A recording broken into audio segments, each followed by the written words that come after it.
তেল নিয়ে এখন তুলকালাম বিশ্ব অর্থনীতিতে। রাশিয়ার কাছ থেকে ভারত কি শুধুমাত্র একাই তেল কেনে? চীনও তো রাশিয়ার কাছ থেকে প্রচুর পরিমাণে তেল কেনে। তাহলে আমেরিকা হাত ধুয়ে ভারতের পিছনে পড়ে গেছে কেন? রাশিয়া থেকে তেল কেনার নেপথ্যে আসল গল্পটা ঠিক কি? এতে আমেরিকার এত আপত্তি কেন?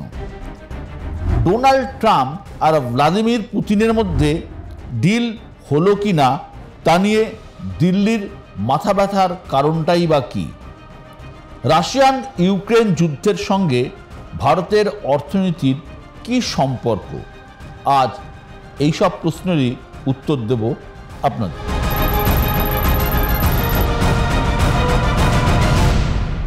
গত কয়েকদিনে একটা বিষয় আমাদের প্রত্যেকের জানা হয়ে গিয়েছে যে ভারতীয় পণ্যের উপর 25% হারে শুল্ক চাপিয়েছে ডোনাল্ড ট্রাম্পের আমেরিকার প্রশাসন।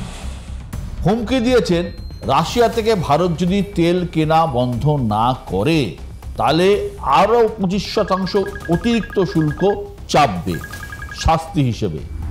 এখন প্রশ্ন হলো, রাশিয়ার কাছ থেকে ভারত একাই তেল কেনে না, রাশিয়ার থেকে প্রচুর দেশ তেল কেনে। রাশিয়া সবথেকে বেশি ক্রুড অয়েল অর্থাৎ তেল বিক্রি করে চীনকে, দ্বিতীয় স্থানে ভারত, তৃতীয় স্থানে তুর্কি।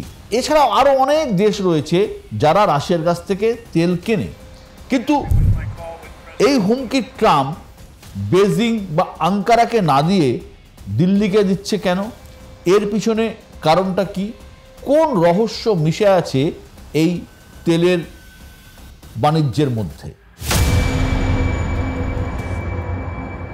এর আগে ভারত প্রধানত তেল বা ক্রুড অয়েল কিনত পশ্চিম এশিয়া থেকে, একটা সময় ইরাক থেকে কিনত, ইরান থেকে, এবং পশ্চিম এশিয়ার বহু দেশ থেকে ভারত ছোট ছোট ছোট ছোট আকারে তেল কিনত।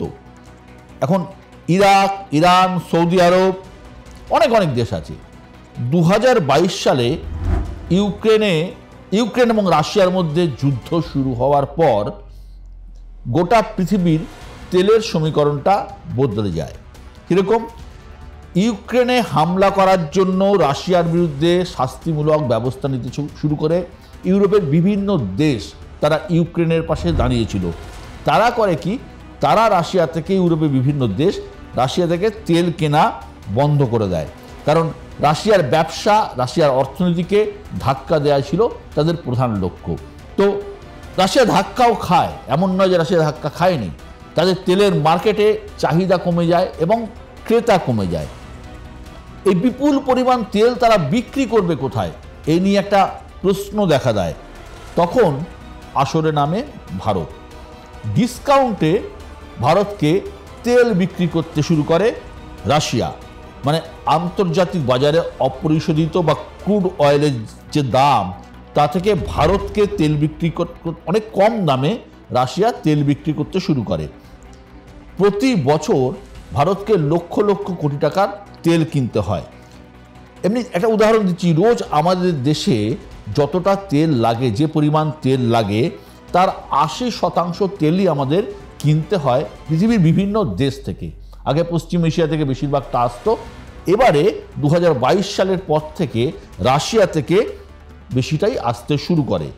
আর আমরা মানে ভারতবর্ষ যদি তেল কম দামে পাই অন্য জায়গা থেকে, তার থেকে আমাদের কাছে বড় মানে সাশ্রয় কি হতে পারে? মস্কো অফার দেয়, দিল্লি সে অফার লুফে নেয়। তেলের গল্প কিন্তু এখানেই শেষ নয়, বলতে পারেন এখান থেকেই গল্পের শুরু। এই ক্রুড অয়েল অর্থাৎ তেল ভারত রাশিয়া থেকে কেনার পর কি করে? তারা এটাকে রিফাইন করে, অর্থাৎ অপরিশোধিত তেল কেনার পর সেটাকে পরিশোধন করে, এবং সেই পরিশোধন করার পর এই তেল থেকে পেট্রোলিয়ামজাত নানা ধরনের পণ্য তৈরি করে, এবং সেই পণ্য তৈরি করে তারা আন্তর্জাতিক বাজারে বিক্রি করে। আর সেই বাজারের প্রধান বাজারটাই হলো ইউরোপ। তার কারণ মানে রাশিয়া থেকে ইউরোপ যখন তেল কেনা বন্ধ করে দিয়েছে, একটা ইউরোপের বাজারে একটা অভাব তৈরি হয়েছে, সেই অভাবটা মেটাতে শুরু করে ভারত। অর্থাৎ বিষয়টা দাঁড়াচ্ছে কি, ইউরোপ যখন বন্ধ করে দিয়েছে রাশিয়া থেকে তেল কেনা, ভারত রাশিয়া থেকে তেলটা কিনছে, পরিশোধন করছে, পেট্রোলিয়ামজাত পণ্য তৈরি করছে এবং সেই পণ্য ইউরোপের বাজারে বিক্রি করছে। অর্থাৎ ভারতও একটা বাজার পাচ্ছে, রাশিয়াও একটা বাজার পাচ্ছে, আবার ইউরোপের অভাব মিটে যাচ্ছে। কারোর কিচ্ছু হচ্ছে না। সমস্যা কার হচ্ছে? আমেরিকা। বানিয়া আমেরিকা, ব্যবসায়ী আমেরিকা দেখছে ইউরোপ, রাশিয়া, ভারত প্রত্যেকেই কিন্তু একটা ব্যবসার মধ্যে রয়েছে, শুধুমাত্র তারা ছাড়া। এই কারণেই ব্যবসায়ী ডোনাল্ড ট্রাম্প আসরে নামে ভারতকে শায়েস্তা করতে। ট্রাম্পের রাগের আসল কারণ হচ্ছে এটাই, এবং ভারতের জন্য না তো আমেরিকা রাশিয়ার অর্থনীতির ধাক্কা মারতে পারছে, যেটা বলছিলাম, ধাক্কা দিতে পারছে না, তাদের একঘরে করতে পারছে, মস্কোকে চাপ দিয়ে ইউক্রেন রাশিয়ার যুদ্ধ থামিয়ে দিতে পারছে আমেরিকা, এমনটাও নয়। সব মিলিয়ে এই ভারতকে রাশিয়া থেকে তেল কেনা বন্ধ করতে এতটাই চাপ দিচ্ছে আমেরিকা, এই তেলের পলিটিক্স অর্থাৎ তেল কূটনীতি দিয়েই মস্কোকে চাপে রাখতে চাইছে আমেরিকা, এবং সেখানে শিখণ্ডী হিসেবে খাড়া করছে ভারতকে। যেটা বলছিলাম, আমাদের দেশে দৈনন্দিন যে পরিমাণ তেল লাগে, সেই তেলের অন্তত ৮০ থেকে ৯০% আমাদের আমদানি করতে হয় বাইরে থেকে। অর্থাৎ আমরা রাশিয়া থেকে সেটা কিনি বা পশ্চিম এশিয়া থেকে কিনতাম। এখন এর জন্য প্রতি বছর আমাদের লক্ষ লক্ষ কোটি টাকা খরচ করতে হয়। ভারতের অর্থনীতি অনেকাংশে এই তেলের দামের উপরই নির্ভর করে। অর্থাৎ তেলের দাম বাড়লে অর্থনীতিতে একটা প্রভাব পড়ে, তেলের দাম কমলে আমাদের অর্থনীতিতে আরও একটা ভালো প্রভাব পড়ে। যত সস্তা তত ভালো। আর রাশিয়া থেকে এর আগেও ভারত তেল আমদানি করত, কিন্তু সেটা এতটাই কম যে বলার নয়, মানে প্রায় 1 থেকে 2%। কিন্তু এখন এই ভারত অন্তত একটা বিশাল পরিমাণে 40% বেশি তেল রাশিয়া থেকে ভারত অন্তত আমদানি করছে।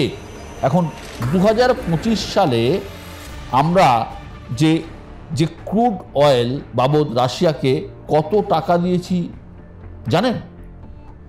2025 সালে আমরা রাশিয়াকে 49 বিলিয়ন ইউরো দিয়েছি। 49 বিলিয়ন ইউরো মানে ভারতীয় মুদ্রায় প্রায় 5 লক্ষ কোটি টাকা। কেনাকাটা বেড়েছে, বিক্রি বাটাও বেড়েছে।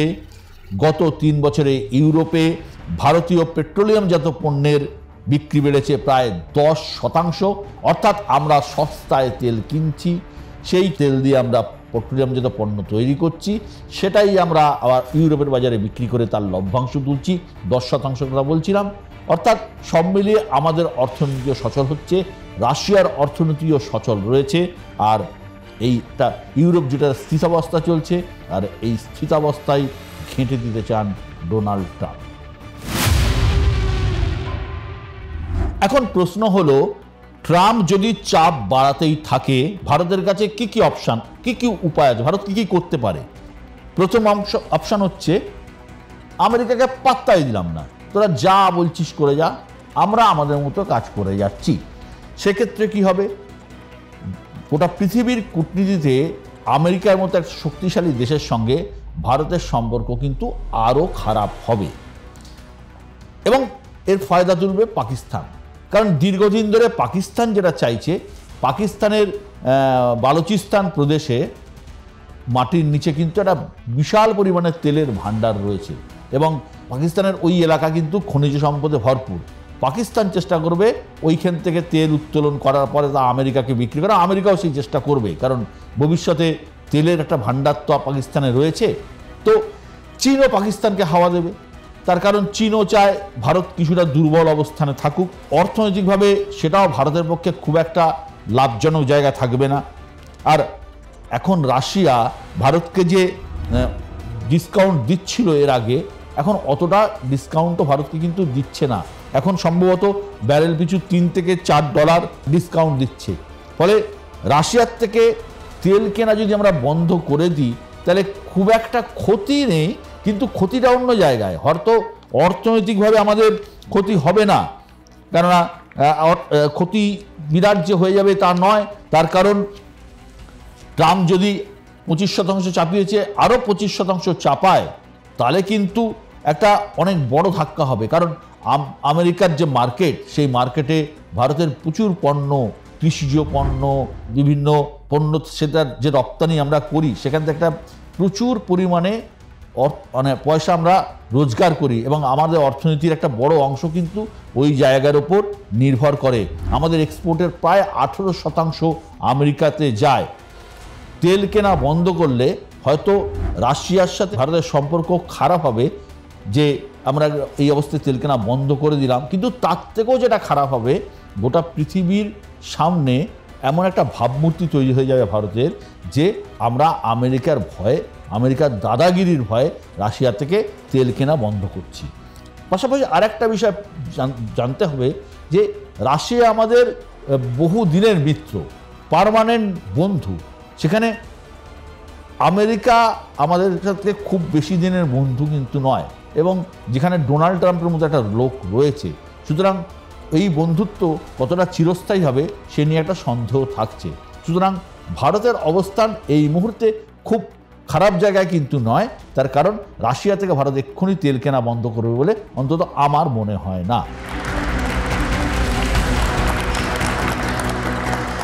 তাছাড়া তেল তো আর মুদির দোকান নয় যে আচমকা এখান থেকে বন্ধ করে দিলাম, অন্য দোকান থেকে কিনে নিলাম। যদিও আমরা যে ব্যবহার করি সর্ষের তেল, নারকেল তেল, সেগুলোর কথা আলাদা, কিন্তু ক্রুড অয়েল তো সব দোকানে পাওয়া যায় না।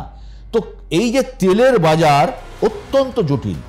ইরান থেকে ভারত ধাপে ধাপে তেল কেনা কমিয়েছে বহু বছর ধরে, কারণ সাপ্লাই বজায় রেখে দোকান বদল করতে হয়, দামও একটা ফ্যাক্টর।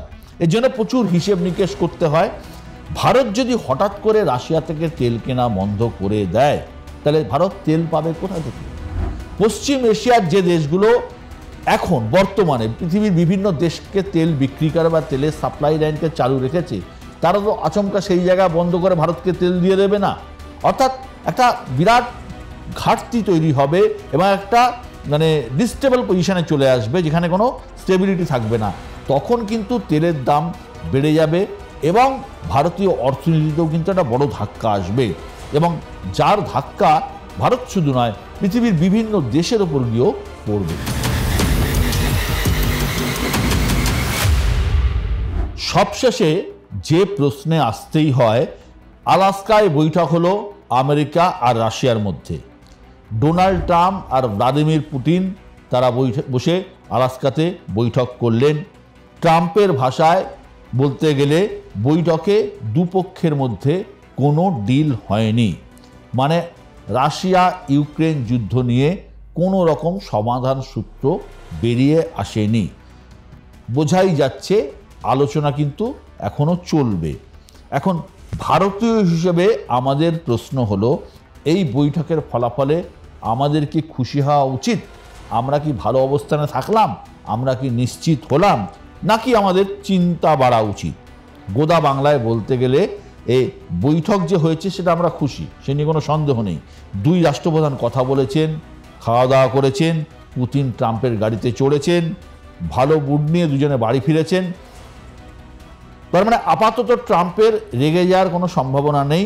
ট্রাম্প কিন্তু সেটা ইঙ্গিতও দিয়েছেন, যেমন প্রশ্ন যখন এসেছিল তখন ট্রাম্প বলেছেন সেটা নিয়ে পরে আলোচনা হবে, যে ভারতের এটা নিয়ে।